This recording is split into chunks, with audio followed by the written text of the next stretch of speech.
나시린은 하나님을 위해 자신의 삶을 드리기로 서원한 사람입니다. 하나님의 일에 쓰임받게 해달라고, 또 하나님 나를 써주십시오, 하나님 제 삶을 주님 앞에 드립니다. 여러분, 믿음이란 뭘까요? 믿음은 서원하는 것입니다. 믿음의 사람은 서원된 사람, 나시린입니다.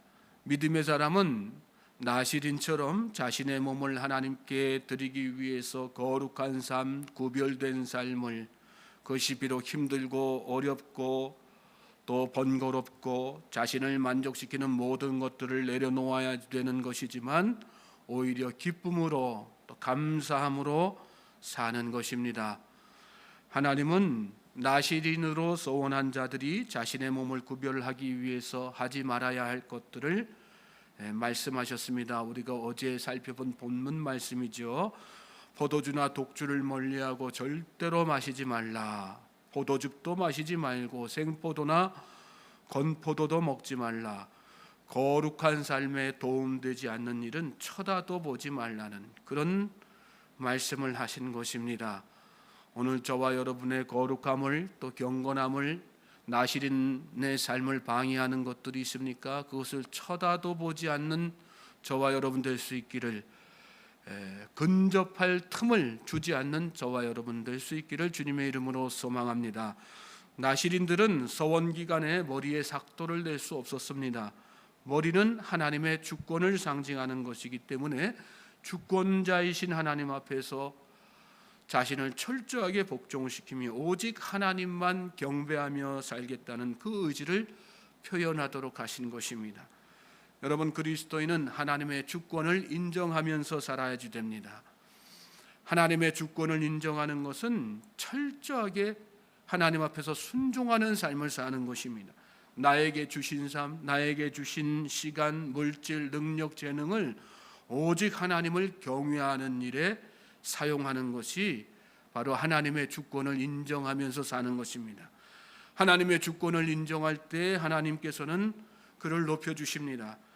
이스라엘의 대제사장들은 머리에 쓰는 터번 앞면에 네제르라고 하는 말을 새겼습니다. 또 이스라엘의 기름 부은 받은 왕들은 네제르라고 불리우는 왕관을 썼습니다. 네제르는 나시린을 뜻하는 나자르에서 파생된 말입니다. 거룩함은 여호와께 속한다, 그런 뜻이 있어요. 거룩한 사람은 하나님께 속한 사람입니다. 하나님께 속한 사람은 하나님의 주권을 인정하는 사람이다. 하나님은 하나님의 주권을 인정하는 사람에게 기름을 부어주시는 거예요. 믿습니까? 또 그의 삶을, 그의 가정을, 그의 자녀들을 높여주시는 것입니다. 저는 저와 여러분이 하나님의 주권을 인정함으로 하나님께서 기름 부으시고 높여주시는 그 놀라운 축복의 주인공들이 될 수 있기를 주님의 이름으로 다시 한번 소망합니다. 나시린은 서원 기간에 부모, 형제, 자매가 죽더라도 그 시신에 가까이 갈 수 없었습니다.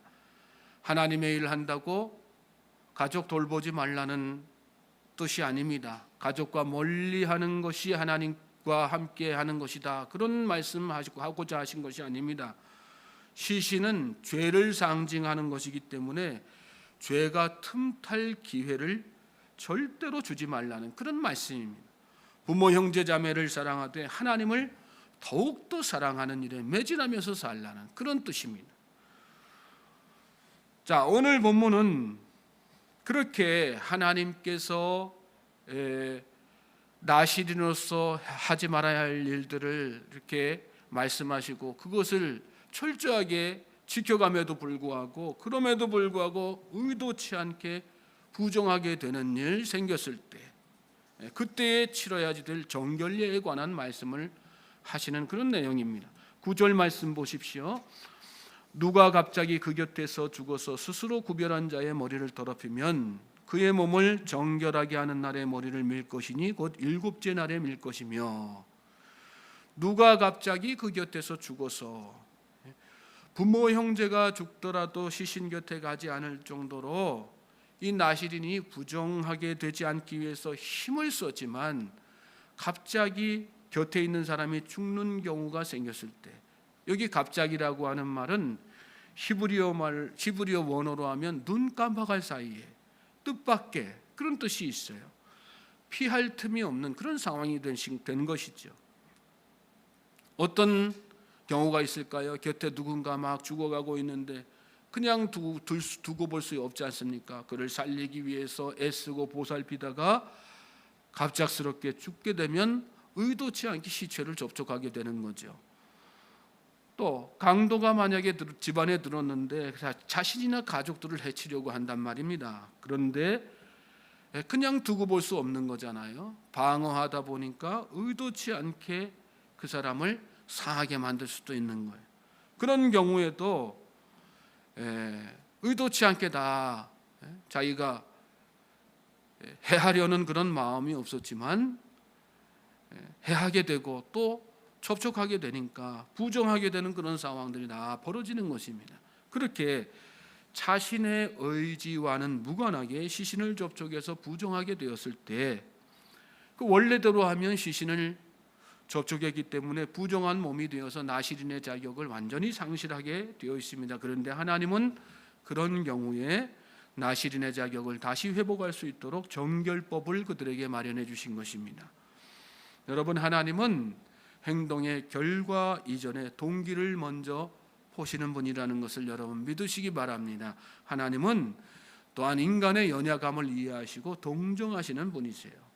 우리가 세상 살다 보면 의도치 않게 죄를 지을 때가 있지요. 나는 신실하고자 하지만 연약하기 때문에 또한 죄를 지을 때가, 알고도 죄를 지을 때가 있습니다. 하나님은 어떤 분이세요? 그런 나를 불쌍하게 여기시는 분이세요. 믿습니까? 또 긍휼히 여기시고 자비를 베풀어 주시는 분이 하나님이세요. 내가 지은 죄의 결과, 물론 죄 지으면 안 되지만 그 죄의 결과보다 연약한 내 중심을 먼저 보시고 나를 동정해 주시는 분이 하나님이시라는 것. 오늘 저와 여러분이 그 은혜로 숨쉬며 살고 있는 것입니다. 우리의 삶을 돌아보면 부지불식간에 우리가 얼마나 많은 죄를 짓고 삽니까? 하나님의 영광을 위해 살기보다는 내 만족, 내 영광 위해서 살아온 적이 더 많습니다. 1만 달란트 탕감 받는 그런 큰 은혜를 받았으면서도 500데나리온 빚진 자를 용서하지 못하는 그런 편협한 삶, 은혜를 모르는 삶 살았습니다. 입으로는 주여 주여 하면서 실제로는 주님 없는 삶을 산 적이 얼마나 또한 많습니까? 거룩하기 위해서 내 것을 포기하기보다는 내 것을 포기하지 못해서 주님을 포기한 적이 한두 번이 아닙니다. 이웃과 다투고 심지어 부모, 형제, 아내와 남편, 또 자녀에게까지 저주의 말을 쏟아부을 때가 얼마나 많습니까? 그래놓고도 우리는 아무런 죄의식 없이 죄 안 지은 것처럼 살아온 그런 우리의 모습들이 얼마나 많습니까? 그게 우리의 실체예요. 하나님이 우리를 동정하지 않으셨다면, 우리의 그 연약한 부분들을 이해하지 않으셨다면 우리는 절대로 구원받을 수 없는 죄인 중에 죄인인 것입니다. 갑작스럽게 시신과 접촉하여서 부정하게 된 이 나실인들은 7일을 기다려야만 했습니다. 말씀해 보면 그의 몸을 정결하게 하는 날, 곧 7일째 되는 날에 머리를 밀 것이며 이렇게 말씀하셨어요. 당시에 시신을 접촉한 사람은 7일 동안 부정함이 소멸되기를 기다려야 했습니다. 그것이 율법이었어요. 그리고 8일째 되는 날 정결례를 치르고 나서야 다시 공동체 안에 들어올 수 있었습니다. 특별히 7째 되는 날 이 말씀에 머리를 밀라 이렇게 말씀하셨는데, 밀라는 말은 면도하라는 말입니다. 머리털을 완전히 대머리로 미는 것입니다. 사도행전에 보면 바울도 겐그레아에서 정결례를 할 때 머리를 완전히 미는 그런 장면이 나오죠. 원래 대머리로 미는 것은 율법의 금지 조항이었습니다. 너희들 머리 하나님의 백성으로서 하나님의 주권 인정해야지 되기 때문에 그 신앙의 고백으로 절대로 대머리로 밀면 안 된다. 그게 율법 규정이었습니다. 그런데 예외적으로 이렇게 서원된 자가 정결례 할 때, 무슨 얘기예요? 하나님 앞에서 자신의 죄를 철저하게 회복하고 자복할 때 그 회개와 자복의 의미에서 특별 규례로 이렇게 할 수 있도록 머리를 밀도록 이렇게 정한 것입니다. 이런 의미에서 여러분, 우리는 다 영적 나실인이에요. 우리는 죄 때문에 머리를 밀지는 않죠. 그러나 우리는 머리를 미는 대신에 뭘 밀어야 되는 거예요? 우리의 양심을 뒤덮고 있는 양심의 털을 다 밀어내야 되는 것입니다. 마음을 찢고 하나님 앞에 통회함으로 나아가야 되는 것입니다. 그럴 때 하나님께서 우리에게 자비와 긍휼로 우리의 죄를 사해 주시고 용서해 주시는 것이죠. 10절 말씀 보십시오. 여덟째 날에 산비둘기 2마리나 집비둘기 새끼 2마리를 가지고 회막문에 와서 제사장에 줄 것이요 그랬습니다. 이렇게 머리를 밀고 나서 그 다음에 정결 예식을 제사 지내는 것으로 계속해 나가죠.